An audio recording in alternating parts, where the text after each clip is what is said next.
Lui è il Cumponidori, colui che garantisce regola e armonia, innalzato in mezzo a tutti gli scomposti.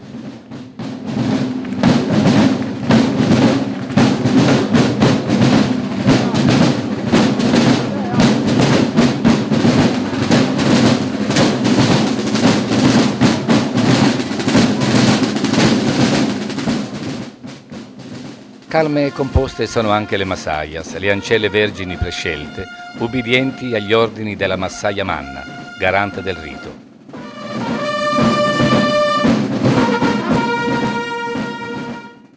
Accompagnato oltre la soglia dal lancio benedicente dei simboli del suo valore, non si mostrerà al suo seguito e al suo popolo perché ne ridano. Ha dovuto mascherarsi e travestirsi, ma nessuno ne potrà ridere. Basta guardarlo. Perché il re di maggio si finge re da burla, capo della festa dei folli, pesante di 100 travestimenti ed ormai dimentico lui stesso del compito di re divino che al suo popolo un tempo garantiva la rigenerazione di primavera, del grano e dei fiori di maggio, del pane d'ogni stagione, l'annata.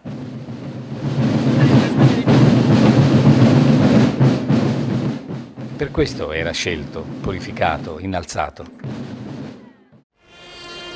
Si concentra il campione, misura il campo, controlla la posizione del bersaglio che con lo stocco dovrà colpire, perché è stato scelto per questo e per questo lui si è preparato.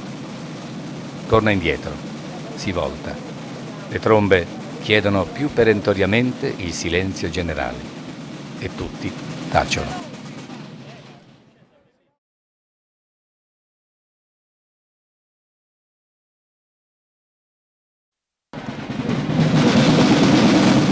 Il campione è scattato, al galoppo, e l'accompagna il rulio dei tamburi.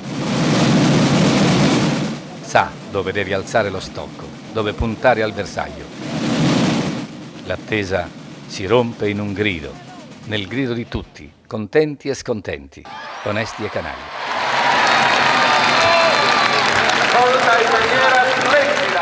L'ignominia di cui si copre il campione che fallisce non è inferiore al cattivo presagio per la prossima annata.